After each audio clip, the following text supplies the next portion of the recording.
तरफ बांग्लादेश में हिंदुओं पर अत्याचार हो रहा तो वहीं दूसरी तरफ बांग्लादेश पर आतंकवादियों की नापाक नजर भी है। बांग्लादेश में एक हफ्ते के अंदर सब कुछ बदल गया है। सरहद पार बैठे दहशतगर्द अब बांग्लादेश को पाकिस्तान बनाने की नापाक साजिश में जुट गए हैं। शेख हसीना के इस्तीफे पर आतंकियों के अड्डों में जश्न मनाया जा रहा है और साथ ही प्लानिंग भी चल रही है। बांग्लादेश को टेरर का नया एपिक सेंटर बनाने की कोशिश की जा रही है। बांग्लादेश पर अलकायदा की नापाक नजर, बांग्लादेश को पाकिस्तान बनाने की साजिश, तख्ता पलट के बाद आतंकी खेमे में जश्न, 12 पन्नों का प्लान, पाकिस्तान जैसा अंजाम। 5 अगस्त 2024 बांग्लादेश में शेख हसीना सरकार का तख्ता पलट होता है और आतंकियों के कैंप में दहशतगर्दी की नई स्क्रिप्ट तैयार होने लगती है।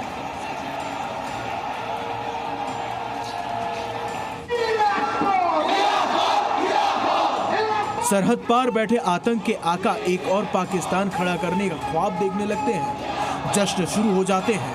आतंकियों की ट्रेनिंग कैंप के लिए जमीन की तलाश में जुट जाते हैं।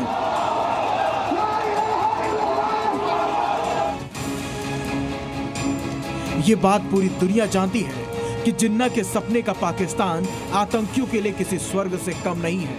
पाकिस्तान ऐसा देश है जहां आम जनता की जान को हर पल खतरा है, लेकिन दहशतगर्द पूरी तरह से महफूज है।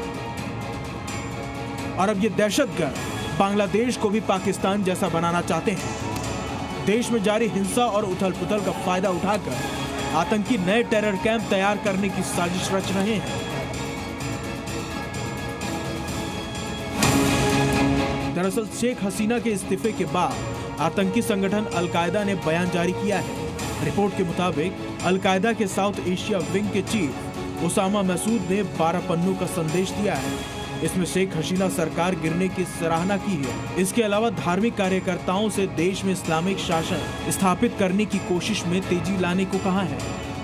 शेख हसीना सरकार को एक वक्त आयरन लेडी ऑफ साउथ का दर्जा दिया गया था।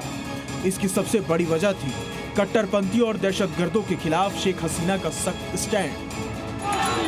बीते करीब 1.5 दशक में बांग्लादेश में कट्टरपंथियों को बेहद कमजोर कर दिया गया था, जिस वजह से आतंकी अपने नापाक मंसूबों में कामयाब नहीं हो पा रहे थे। मगर अब तख्तापलट के साथ कट्टरपंथियों ने बांग्लादेश में सिर उठाना शुरू कर दिया है, जिन्हें आतंकी संगठनों का भी साथ मिल रहा है।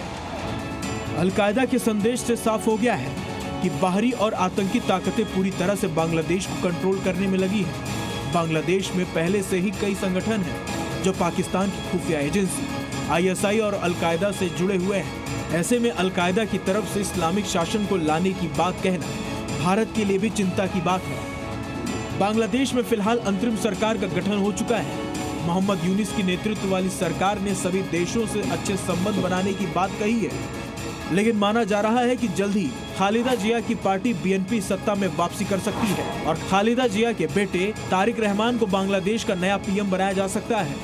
तारिक रहमान वही शख्स है जिन पर ISI के साथ साजिश रचकर बांग्लादेश में तख्ता पलट का आरोप लगा है।